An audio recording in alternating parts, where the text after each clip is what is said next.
আসসালামু আলাইকুম প্রিয় ছাত্রছাত্রীরা, আশা করব তোমরা তোমাদের পরিবার পরিজন নিয়ে ভালো আছো, সুস্থ আছো। এখন আমি দশম শ্রেণী বায়োলজি ক্লাস নিব। তো দেখো, দশম শ্রেণীতে আমরা দ্বাদশ অধ্যায় করছিলাম, তাই না? জীবের বংশগতি ও বিবর্তন করছিলাম।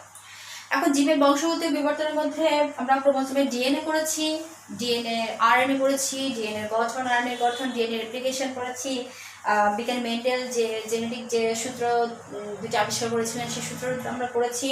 তারপরে একটা ক্রসও করেছিলাম, যে মেন্ডেলের ফার্স্ট লর ক্রসটা। আজ আমরা করবো জেনেটিক ডিসঅর্ডার, সাথে সাথে আমরা করবো হচ্ছে ডিএনএ টেস্ট করব, মানুষের জেন্ডার নির্ধারণটা করব, আর বাকি যেটুকু আছে সেটুকু করে ফেলবো। আচ্ছা, সর্বপ্রথম যেটা দেখো, জেনেটিক ডিসঅর্ডার বা বংশগতি ব্যাধি। এখন জেনেটিক ডিসঅর্ডারটা কি? জিনগত যে অসুখটা, ঠিক আছে? আমরা যে জিন পড়েছি, জিনগত যে অসুখটা, অর্থাৎ জিনের যখন তোমার জিনে যখন রেপ্লিকেশনটা হবে বা তোমার হচ্ছে তোমার মিউটেশন হবে। এখন মিউটেশনটা কি? মিউটেশনটা হচ্ছে যখন এর অস্বাভাবিকতা মানে স্বাভাবিক যেভাবে ভাগ হওয়ার কথা, ঠিক আছে? মাইটোসিস মিওসিস যে ডিভিশন হওয়ার কথা, সেই মাইটোসিস মিওসিসের যে ডিভিশনে যদি কোনো ডিফারেন্স থাকে, অর্থাৎ অস্বাভাবিক কিছু দেখা যায়, তখন সেটা হচ্ছে মিউটেশন বলতে। এখন নর্মালি মনে করো যে মাইটোসিসে একটা কোষ থেকে 4টা কোষ হচ্ছে। এখন যদি একটা কোষ থেকে 2টা কোষ হচ্ছে, একটা কোষ থেকে যদি 2টা কোষ না হয়ে কি হবে, 4টা বা 5টা বা অধিক সংখ্যক হয়ে থাকে, তখন সেটাকে মিউটেশন বলা যেতে পারে। এখন দেখো, এই জেনেটিক ডিসঅর্ডারকে আমরা ইনহেরিটেড ডিসঅর্ডারও বলতে পারি, সেক্স লিঙ্কড ডিসঅর্ডার বলতে পারি, বংশগতি ব্যাধি বলতে পারি, অস্বাভাবিকতাও বলতে পারি। এখন জিনগত অসুখ, সেহেতু মিউটেশনের ফলে এই যে তোমার এই লিঙ্কড জিনের কারণে যে মিউটেশনগুলো হয়, এগুলো সাধারণত 2 ধরনের তোমাদের বই দেওয়া আছে। সেটা হচ্ছে কালার ব্লাইন্ডনেস আর একটা হচ্ছে থ্যালাসেমিয়া।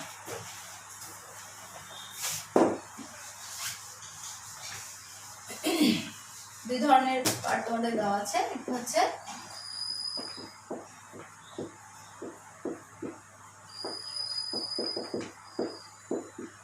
কালার ব্লাইন্ডনেস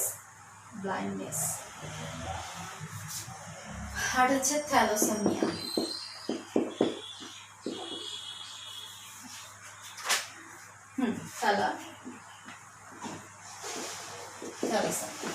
আচ্ছা, কালার ব্লাইন্ডনেসটা কি? কালার ব্লাইন্ডনেস হচ্ছে চোখের রং, অর্থাৎ আমরা যে চোখের দৃষ্টি আরিশে তোমাদের পিগমেন্টগুলো থাকে, সেই পিগমেন্টগুলোর কারণে বিভিন্ন রঙের ডিফারেন্স দেখতে পাই, ঠিক আছে? কিন্তু এই কালার ব্লাইন্ডনেস যারা হবে, তারা কি করবে? এই ডিফারেন্সটা বুঝতে পারবে না, অর্থাৎ তারা নীলকে হলুদ বলবে এবং লালকে সবুজ বলবে। লালকে বলবে সবুজ আর নীলকে বলবে হলুদ। আবার ডিফারেন্সটা হবে, সবুজকে লাল বলবে, হলুদকে নীল বলবে। কালার ব্লাইন্ডনেস তারা থাকবে, অর্থাৎ সঠিক রং তারা দেখতে পাবে না। কারণ কি, সেটা আমরা দেখবো। কাকে বলে সেটা একটু দেখি। আর থ্যালাসেমিয়া কি? থ্যালাসেমিয়া রক্তের যে লোহিত রক্তকণিকা, ঠিক আছে, লোহিত রক্তকণিকা নষ্ট হতে থাকবে, যার কারণে রোগীর অস্বাভাবিক রোগ দেখা যাবে। অর্থাৎ থ্যালাসেমিয়া রক্তের লোহিত রক্তকণিকার অস্বাভাবিক অবস্থাজনিত রোগ। লোহিত রক্তকণিকার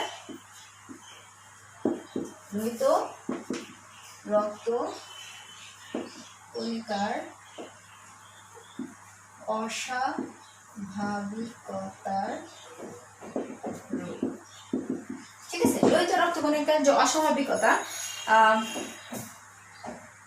সেটাকে বলা হয়েছে। আচ্ছা, এখন আমরা দেখবো আলাদা আলাদা হবে যে কালার ব্লাইন্ডনেস এবং থ্যালাসেমিয়ার কাকে বলে সেটা। জাস্ট বুঝলাম যে কাকে বলছে, কিন্তু আমরা ক্রসিং করে দেখি কি অবস্থা হয়। আমরা যেহেতু ক্রসিং শিখে ফেলেছি, প্রথমে ছিল কি? প্যারেন্ট ছিল।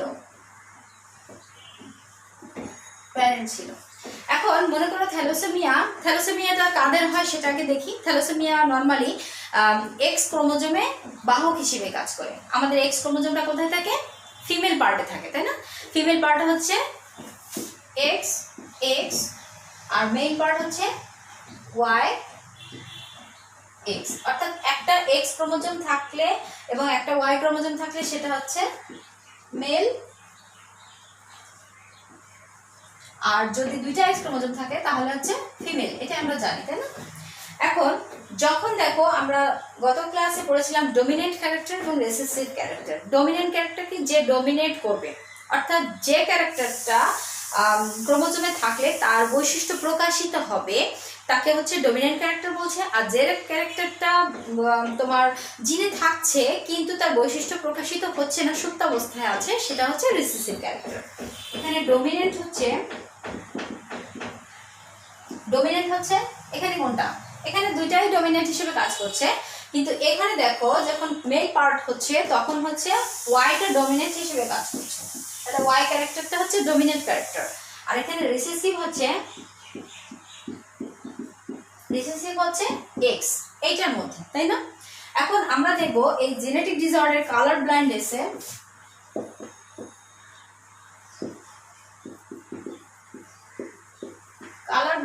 এর ক্ষেত্রে কোন ক্যারেক্টারটা কে বহন করতেছে।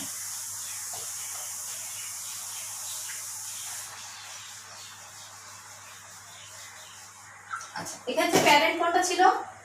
প্যারেন্ট হচ্ছে এটা মেল, এটা যদি ফিমেল হয়। আচ্ছা, এরপরে আমরা দেখতেছি ফিনোটাইপটা দেখি। জেনোটাইপ কি ছিল?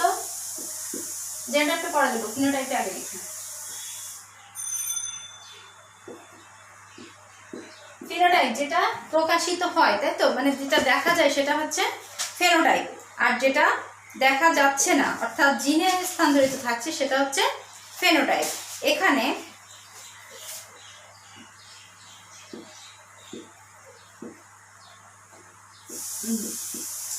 জেনোটাইপে দেখো এক্স ক্রোমোজোম এবং এক্স সি ক্রোমোজোম, এই যে সি দ্বারা এক্স সি দ্বারা আমরা কালার ব্লাইন্ডনেসকে বোঝাচ্ছি। আচ্ছা, কেমন বোঝাচ্ছি সেটা আমরা বলছি না, যেহেতু এটা মেল সেহেতু আমরা এইভাবে দিই ওয়াই এবং এক্স সি, আর এটা হচ্ছে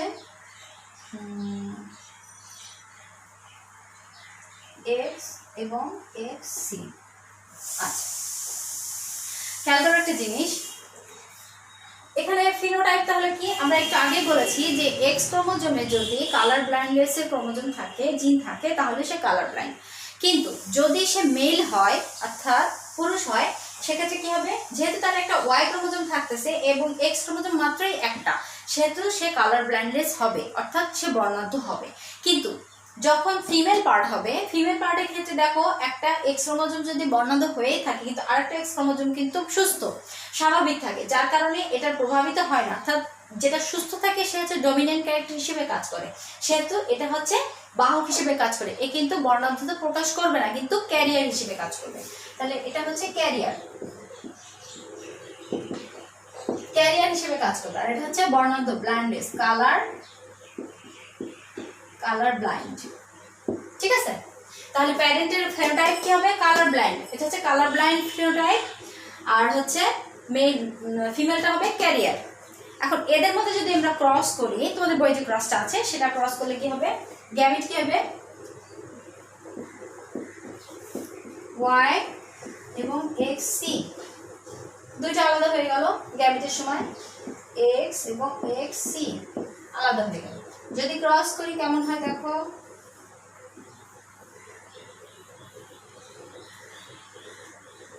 ওয়াই এক্স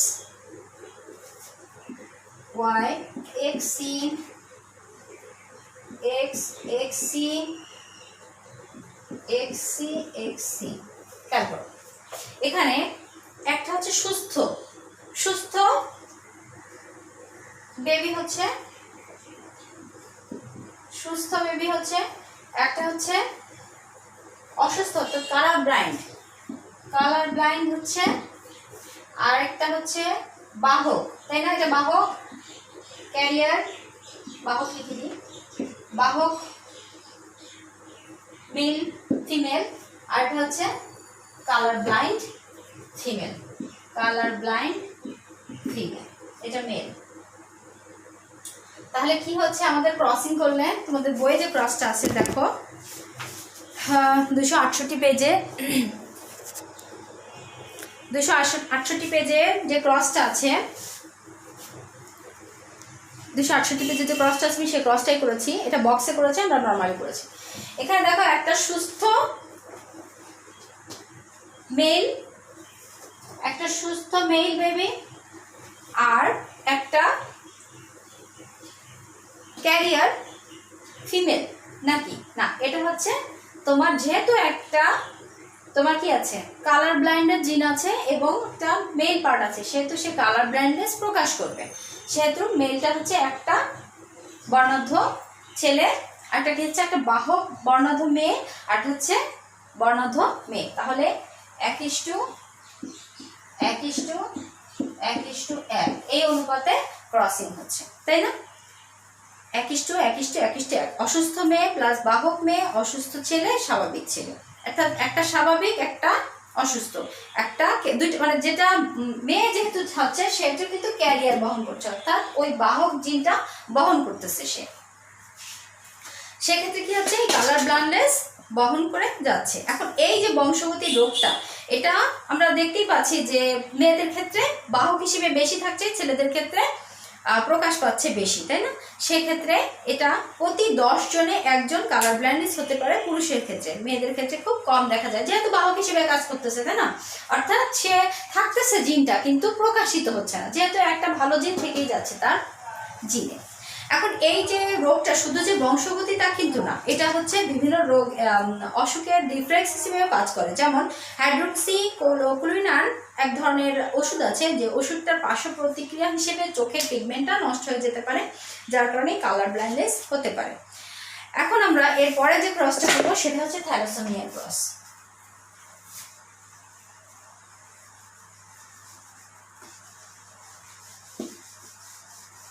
থ্যালাসেমিয়া কি সেটা আমরা দেখবো, থ্যালাসেমিয়ার ক্রসটাও করবো।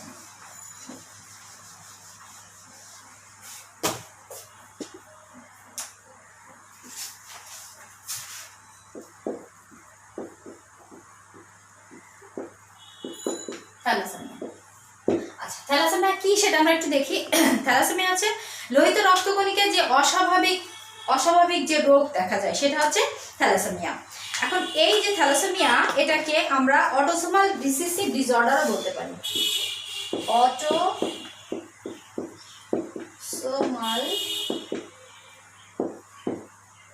রিসেসিভ ডিসঅর্ডার, অটোসোমাল রিসেসিভ ডিসঅর্ডারও বলতে পারি। কেন বলতে পারি? কারণ এটা হচ্ছে অটোজোমে থাকে এবং রিসেসিভ কেন, যেহেতু আমাদের ফিমেল পার্টে বেশি প্রকাশিত হচ্ছে, তাই তো রিসেসিভ হিসেবে থাকছে, ক্যারিয়ার হিসেবে থাকতেছে এই জন্য। এবং ডিসঅর্ডার ওই যে আমরা যেটা ক্রসটা একটু আগে করলাম কালার ব্লাইন্ডনেস, সেম ক্রস এখানেও হবে, জাস্ট একটু কথাটা একটু ডিফারেন্স হবে। এখন এক্ষেত্রে থ্যালাসেমিয়াটা রোগটা সাধারণত কোথায় বেশি হয়? শিশুদের আক্রান্ত বেশি হয়, মাতৃদেহে থাকতেই এই থ্যালাসেমিয়া রোগটা দেখা যায় এবং কিছু কিছু শিশু জন্মের আগেই মৃত্যুবরণ করে, কিছু কিছু শিশু জন্মের পরে, আবার কিছু কিছু শিশু দেখা যাচ্ছে পূর্ণবয়স্ক প্রাপ্তিও পর্যন্ত অবস্থান করতে পারে। আচ্ছা এখানে কি হবে? এখানে দেখো লোহিত রক্তকণিকা দু ধরনের প্রোটিন তৈরি হয়, ঠিক আছে? একটা হচ্ছে আলফা প্রোটিন, আর একটা হচ্ছে আলফা গ্লোবুলিন, আর একটা হচ্ছে বিটা গ্লোবুলিন। আচ্ছা খেয়াল করো, এটা কিন্তু আলাদা জিনিস। এখানে আমরা একটা যে জিনিসটা বোঝাচ্ছি সেটা হচ্ছে লোহিত রক্তকণিকায়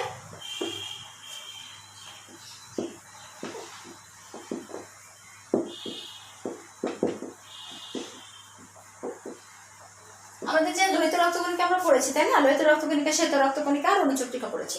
লোহিত রক্তকণিকায় যে আলফা গ্লোবুলিন বিটা গ্লোবুলিন থাকে সেটার উপর ডিপেন্ড করে, দুই ধরনের থাকে। একটা হচ্ছে আলফা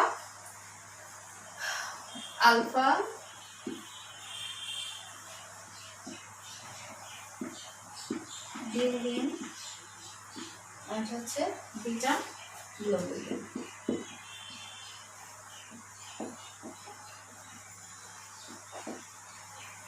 রক্ত রস আর রক্তকণিকা থাকে, তা না, রক্তের দুইটা পার্ট, তার মধ্যে হচ্ছে তোমার জৈব অজৈব থাকে, সেখানে আলফা গ্লোবুলিন এবং বিটা গ্লোবুলিন আছে।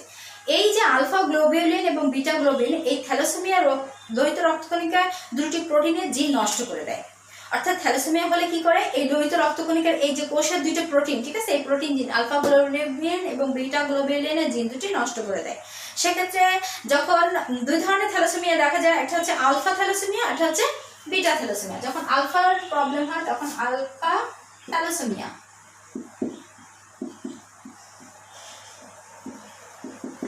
আর যখন বিটায় প্রবলেম হয় তখন বিটা থ্যালাসেমিয়া, বিটা থ্যালাসেমিয়া। আচ্ছা, এই যে আলফা থ্যালাসেমিয়া এবং বিটা থ্যালাসেমিয়া যার যখন ত্রুটিপূর্ণ রক্তকোষ উৎপন্ন হয় তখন এই দুইটার নামকরণ হয়ে যায়। এখন দুই ধরনের জিনের কারণে দুই ধরনের থ্যালাসেমিয়া দেখা যায়, সেটা আমরা বললাম যে আলফা থ্যালাসেমিয়া এবং বিটা থ্যালাসেমিয়া। এখন আলফা থ্যালাসেমিয়া রোগ তখনই হয় যখন আলফা গ্লোবুলিনের যে জিন, এই যে আলফা থ্যালাসেমিয়া কখন হবে, আলফা থ্যালাসেমিয়া এটা রোগের নাম, ঠিক আছে, আলফা থ্যালাসেমিয়া রোগের নাম। এই রোগটা কখন হবে, যখন আলফা গ্লোবুলিন তৈরিতে জিন অনুপস্থিত থাকবে, ঠিক আছে, আলফা গ্লোবুলিন তৈরি যে জিনটা এটা যখন অনুপস্থিত থাকবে তখন সেটা আলফা থ্যালাসেমিয়া হবে, এটা রোগের নাম।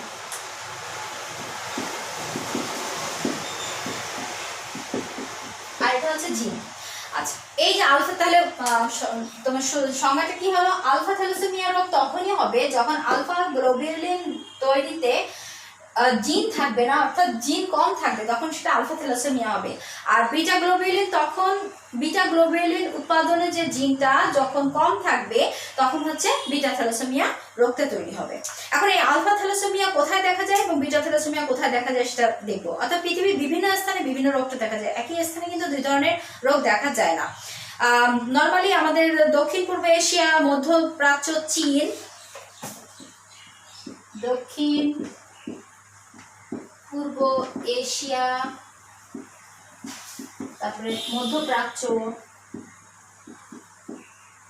চীন, এইসব দেশে কোথায় দেখা যায় এই আলফা থ্যালাসেমিয়াটা দেখা যায়। দক্ষিণ পূর্ব এশিয়া, মধ্যপ্রাচ্য, চীন, আফ্রিকাও দেখা যায়, আফ্রিকাতেও দেখা যায়। তাহলে আলফা থ্যালাসেমিয়া কোথায় দেখা যায়, দক্ষিণ পূর্ব এশিয়া, মধ্যপ্রাচ্য এবং চীনে দেখা যায়। এখন এবং বিটা থ্যালাসেমিয়া কোথায় দেখা যায়, বিটা থ্যালাসেমিয়া যেহেতু আমরা জেনে গেলাম যে দক্ষিণ পূর্ব এশিয়া, মধ্যপ্রাচ্য, চীন, আফ্রিকাতে আলফা থ্যালাসেমিয়া দেখা যাচ্ছে, বিটা থ্যালাসেমিয়া দেখা যাচ্ছে হচ্ছে তোমার ভূমধ্য সাগরীয় এলাকার বাসীর মধ্যে।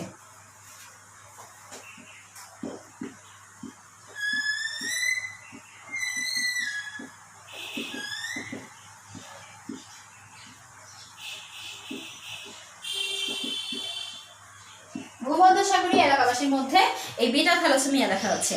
এটার মধ্যে তোমার আফ্রিকা থাকে, আমেরিকান থাকে, চীন, এশিয়া থাকে। কোথায় কিছু পরিমাণ আফ্রিকান, আমেরিকান,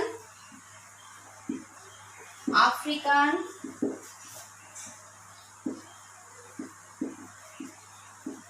এশিয়ান,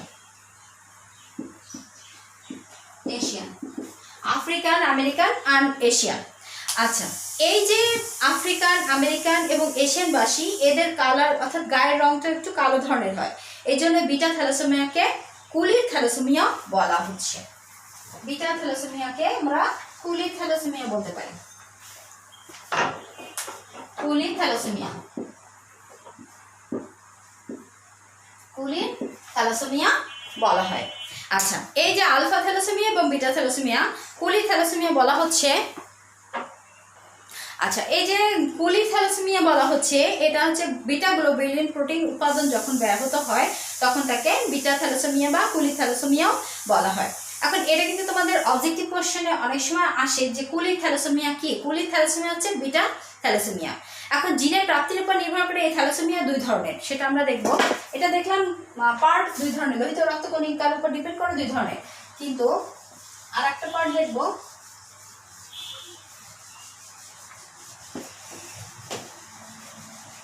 প্রাপ্তি, জিনের যে প্রাপ্তিটা থাকে, অর্থাৎ জিন কোন স্থানে কতটুকু ডিপেন্ড করবে, কতটুকু যাবে, সেটার উপর নির্ভর করে জিনের যে প্রাপ্তি তার উপরে থ্যালাসেমিয়াকে দুই ভাগে ভাগ করা হচ্ছে। Thalassaemia major, thalassaemia minor.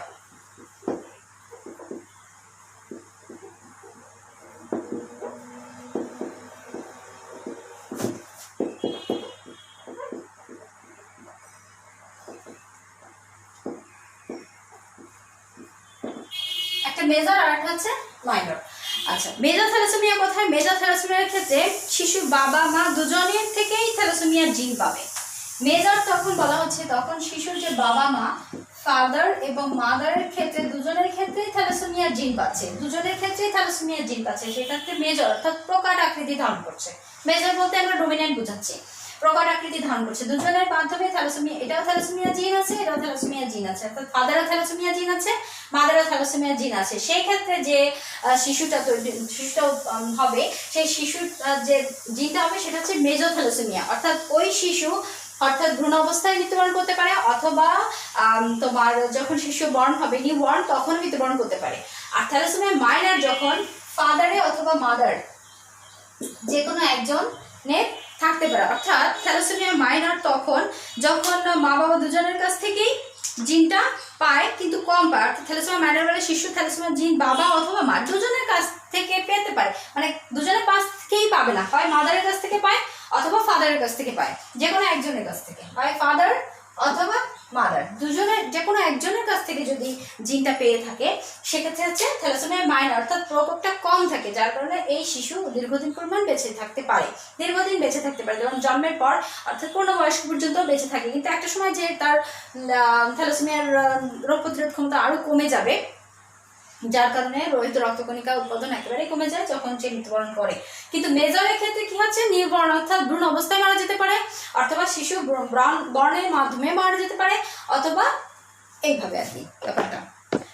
আচ্ছা, এরপর আমরা ক্রসিংটা দেখব। মোটামুটি জিনিসটা কি সেটা আমরা একটু বুঝলাম।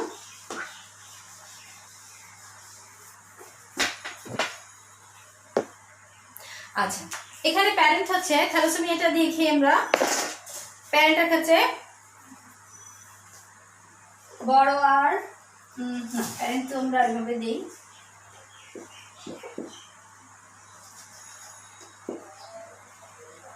ফিনোটাইপ পরে দিচ্ছি, জিনোটাইপ হচ্ছে বড় আর ছোট আর, বড় আর ছোট আর। কিন্তু এখানে পার্থক্য হচ্ছে, এখানে যে বড় আরটা এটা হচ্ছে সুস্থ, ছোট আরটা থ্যালাসেমিয়া জিন, এখানে আমরা লিখেই নিই, বড় আরটা হচ্ছে সুস্থ জিন আর ছোট আরটা হচ্ছে থ্যালাসেমিয়া জিন, থ্যালাসেমিয়া জিন। টিজি দিলে আমরা থ্যালাসেমিয়া জিন বুঝতেছি, ঠিক আছে, আর সুস্থ। এখানে প্যারেন্ট হচ্ছে দুটাই বাহক, দুটাই যদি বাহক হয়, ঠিক আছে। মানে এর আগে একটা ক্রস আছে, আগের ক্রসটা করবো। আচ্ছা, আগের ক্রসটা করি আমরা, তারপরে তো করি। মনে করো এটা আর এটা, তাহলে এটা তো ক্রসই হবেই না, কারণ এই তো মৃত্যুবরণ করবে, তাই না, সেজন্য বাহক দরকার হবে, এটাই ঠিক ছিল। দুইটা আর বলে তো দুইটাই হচ্ছে তোমার থ্যালাসেমিয়া জিন হয়ে যাচ্ছে, তারা জন্মের সময় সে মৃত্যুবরণ করছে। আচ্ছা, ফেনোটাইপে বাহক, এটাতেও বাহক, গ্যামেটে কি হবে, বড় আর ছোট আর, বড় আর ছোট আর। এখানে ছোট আরটা কি বাহক, তাই না, তাহলে ফাদারের ক্ষেত্রেও বাহক আছে, ফাদারের ক্ষেত্রেও যে জিনটা আছে সেখানে থ্যালাসেমিয়া জিন আছে, মাদারের ক্ষেত্রেও থ্যালাসেমিয়া জিন আছে, সেক্ষেত্রে আমাদের ক্রসিং এ কি হবে দেখো,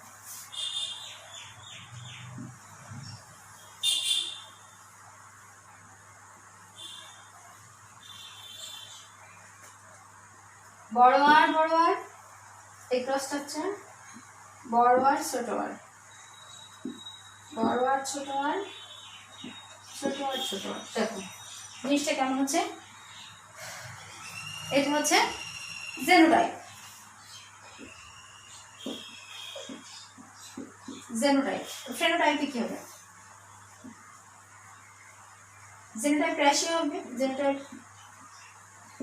রেশিওটা কেমন হবে 1। আচ্ছা, জেনোটাইপের রেশিও, জেনোটাইপ রেশিও পরে দেখছি, জেনোটাইপ ফিনোটাইপটা দেখি।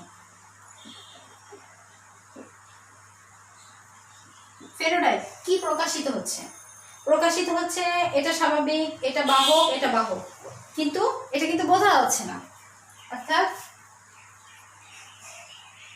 এটা হচ্ছে মৃত, অর্থাৎ সম্পূর্ণ অসুস্থ, তাই তো।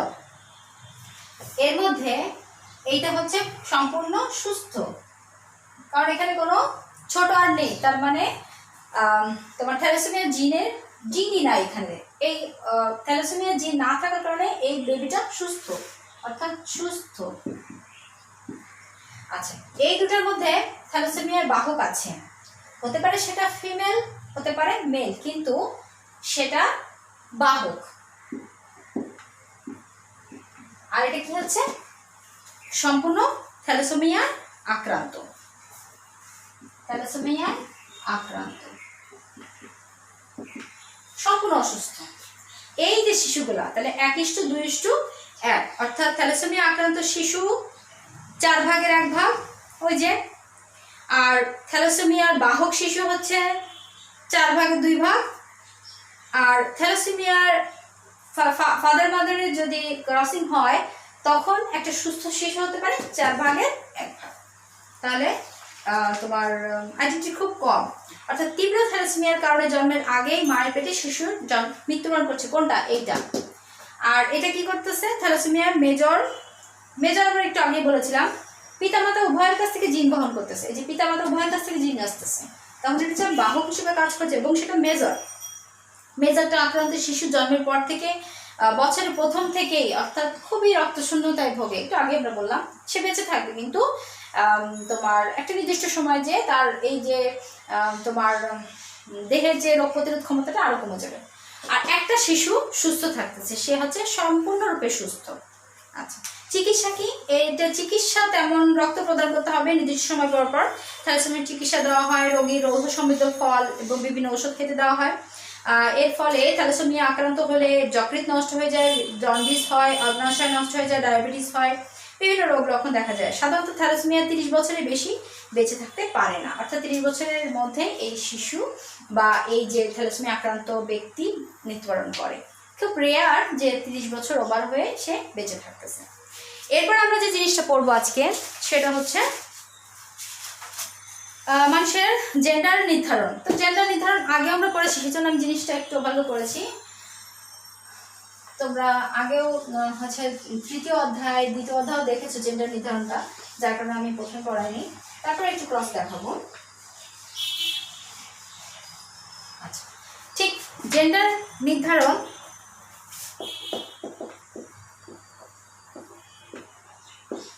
হিউম্যান জেন্ডারে কি হবে? হিউম্যান জেন্ডারের প্যারেন্টটা যদি তোমার এটা যদি মেল হয়, এটা যদি ফিমেল হয়, সেক্ষেত্রে ফিনোটাইপ হচ্ছে মেল, এটা হচ্ছে ফিমেল, ঠিক আছে। জেনোটাইপটা হচ্ছে এক্স ওয়াই, এখানে হচ্ছে এক্স এক্স। তো ফিমেল হলেই আমাদের 2টা এক্স হবে, আর মেল হলে একটা এক্স এবং একটা ওয়াই। ওয়াই থাকার কারণে সে ছেলে হচ্ছে বা মেল হচ্ছে, অর্থাৎ ওয়াইটা এখানে ডমিনেট। আমি ক্লাসের শুরুতেই পড়িয়েছি এবং অন্য ক্লাসেও পড়েছি। আচ্ছা, গ্যামেট তৈরির ক্ষেত্রে দেখো খুব ইজি এই ক্রসটা। গ্যামেট তৈরির ক্ষেত্রে প্রথমে X X X X Y X Y X, অর্থাৎ 2টা মেয়ে আর 2টা ছেলে, 2টা ফিমেল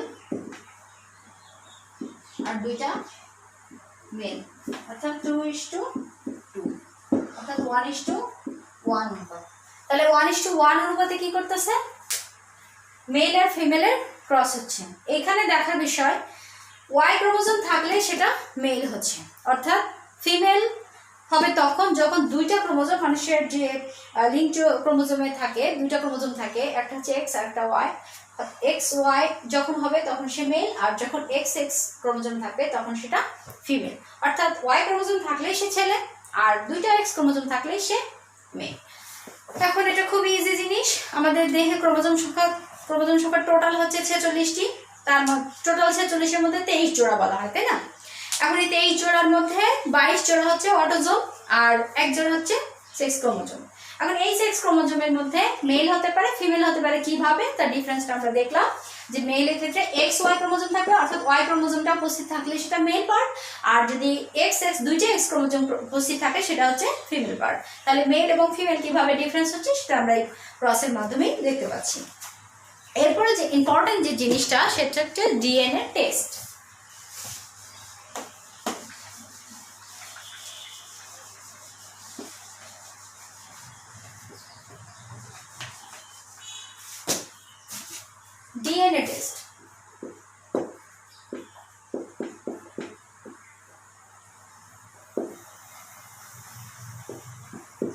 আচ্ছা ডিএনএ টেস্টটা কি?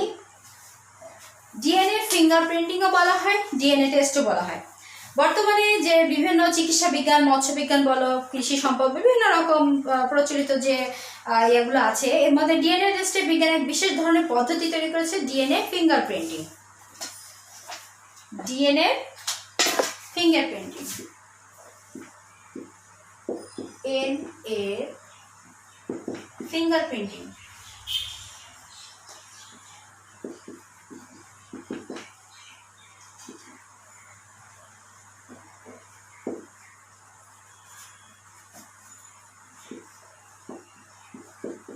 আচ্ছা এই ফিঙ্গারপ্রিন্টিং মানে কি? হাতের ছাপ? নো, হাতের ছাপ না। ফিঙ্গারপ্রিন্টিং, ফিঙ্গার বলতে আমরা আঙ্গুল বোঝাচ্ছি এবং প্রিন্টিং বলতে তার হাতের ছাপ বোঝাচ্ছি, আসলে কিন্তু তাই না। ডিএনএ ফিঙ্গারপ্রিন্টটা হচ্ছে ডিএনএর যে প্রতিলিপিটা, ডিএনএর যে অনুলিপিটা, অর্থাৎ ডিএনএ পড়া যাবে তেমন। অর্থাৎ আমরা জিন পড়েছি তাই না, ক্রোমোজোম, ক্রোমোজোমের মধ্যে কি থাকে? নিউক্লিয়াস থাকে, নিউক্লিয়াস থাকে, নিউক্লিয়াসের মধ্যে থাকে জিন। এই জিন নিয়ে যে আলোচনা করছিলাম আমরা, এই জিনের মধ্যে কি ছিল? একটা নির্দিষ্ট, এই যে জিনটা, এই যে জিনের একটা নির্দিষ্ট লোকাস ছিল, নির্দিষ্ট লোকাসে একটা জিন ছিল। এখন এই অংশটা যদি তুমি কেটে নাও, ওই যে এটিজিসি, এটিজিসি কি ছিল? অ্যাডিনিন থায়ামিনের সাথে আর গুয়ানিন সাইটোসিনের সাথে বন্ডিং করছিল, মনে আছে কি? আমরা ডিএনএতে পড়েছিলাম। আচ্ছা এজি অ্যাডিনিন আর গুয়ানিন ছিল পিউরিন বেস, 2 রিং বিশিষ্ট, আর থায়ামিন এবং সাইটোসিন ছিল 1 রিং বিশিষ্ট, পাইরিমিডিন বলা হয়েছিল। আচ্ছা এই যে এটিজিসি যে বন্ডিংটা, এই যে এটিজিসি বন্ডিংটা, এ টি জি সি, ধরো এখন এই যে এটিজিসি, মনে করো এখানে ডাবল বন্ড টি আছে, এখানে ডাবল বন্ড এ আছে, ট্রিপল বন্ড সি আছে, ট্রিপল বন্ড সি আছে। আচ্ছা এই যে এটিজিসি যে বন্ডিংটা, এই অংশটা আমরা কেটে নিলাম, ঠিক আছে? একটা ডিএনএ কিছু অংশ কেটে নিলাম, এখানে একটা প্রতিলিপি দেখাবে। অর্থাৎ কয়টা এটিজিসি যে ফিঙ্গারপ্রিন্ট, ফিঙ্গারপ্রিন্টে তাকে বলছে এটিজিসি যে তোমার বিন্যাসটা, ঠিক আছে? এই বিন্যাসটা সব ধরনের প্রাণীতে একরকম হয় না। আর মানুষের ক্ষেত্রেও একই, ধরো যার চোখের আইরিশ, চোখের ক্ষেত্রে আমরা দেখি চোখের আইরিশ,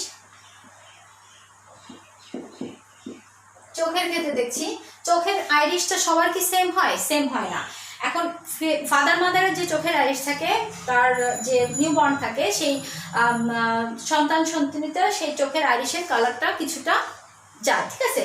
অর্থাৎ হেরিটেডির মাধ্যমে সেটা যাচ্ছে। এখন এই যে বিন্যাসটা, এটা হচ্ছে সেম হতে পারে, একই রকম হতে পারে, কিছু একটা জায়গায়, যে ধরো এক জায়গায় টি নাই, টির জায়গায় নাই, এরকম, কিন্তু বিন্যাসটা একই রকম হয়। এই যে ডিএনএ যে বিন্যাসটা, এটাই হচ্ছে ডিএনএ ফিঙ্গারপ্রিন্টটা, এটাকেই বলা হয় ডিএনএ প্রতিলিপি। এখন এটা কিন্তু হাতের প্রতিলিপি না, আমরা যেহেতু বুঝলাম। এখন ডিএনএ ফিঙ্গারপ্রিন্টটা কিভাবে নিতে পারি? আমরা ডিএনএ টাইপিং বলতে পারি, ডিএনএ টেস্টিং বলতে পারি, ইত্যাদি বলতে পারি। এখন এই ডিএনএ নমুনাটা আমরা কিভাবে নিব? ব্যক্তির হাড়, দাঁত, হাড় মানে কি? অস্থি, দাঁত, চুল, লালা,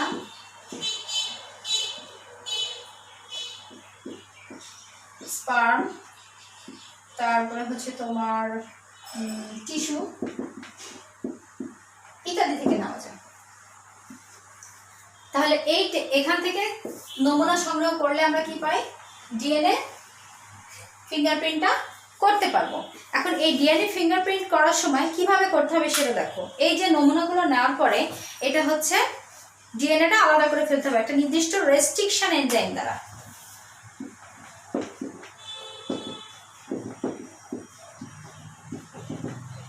রেস্ট্রিকশন এনজাইম, আমরা একটু আগে বললাম যে ডিএনএ একটা অংশ কেটে নিব, ওই কাটবো কি? আমরা কাঁচি দিয়ে কাটতে পারতেছি না, কাঁচি দিয়ে কাটা যাবে না, একটা নির্দিষ্ট এনজাইম দিতে হবে, যে এনজাইম কি ভেঙে ফেলবে, তাই তো?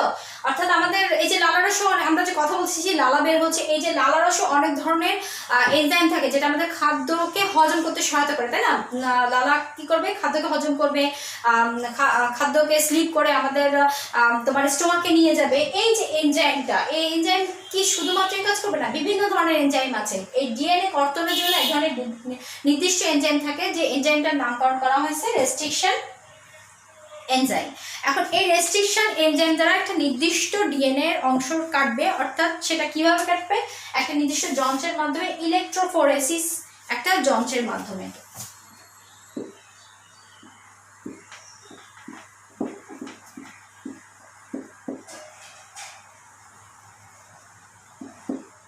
ইলেকট্রোফোরেসিস একটা পলিমারিক জেল, যে বিশেষ পদ্ধতি, এই ইলেকট্রোফোরেসিসের মাধ্যমে তোমার এই ডিএনএ রেস্ট্রিকশন এনজাইম দ্বারা কেটে ফেলবে। তারপরে কি হবে? এই এনজাইম পিসিআর এর মাধ্যমে আবার এটার রিঅ্যাকশন হবে, যার কারণে পিসিআর একটা যন্ত্রের নাম, PCR polymerase chain reaction, PCR polymerase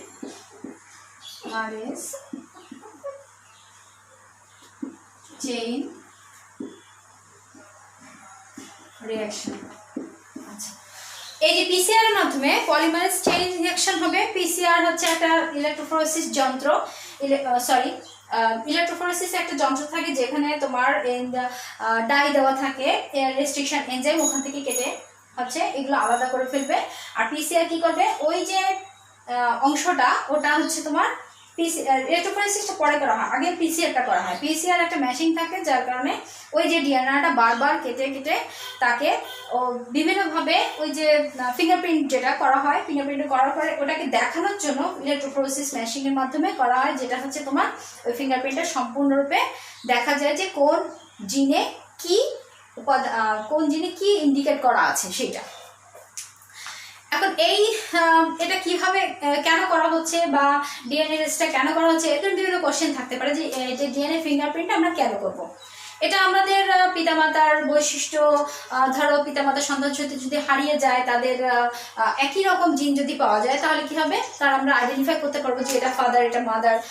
তারপরে বিশেষ যে কারণে করা হয় সেটা হচ্ছে তোমার অপরাধী শনাক্ত করার কারণে, ঠিক আছে? অপরাধী শনাক্ত করার জন্য।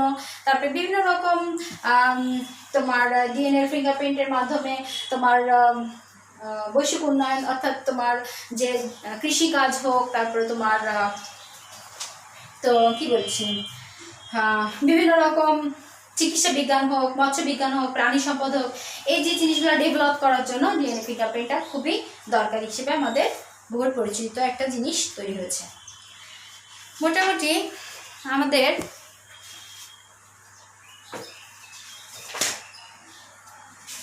বই আর কি আছে?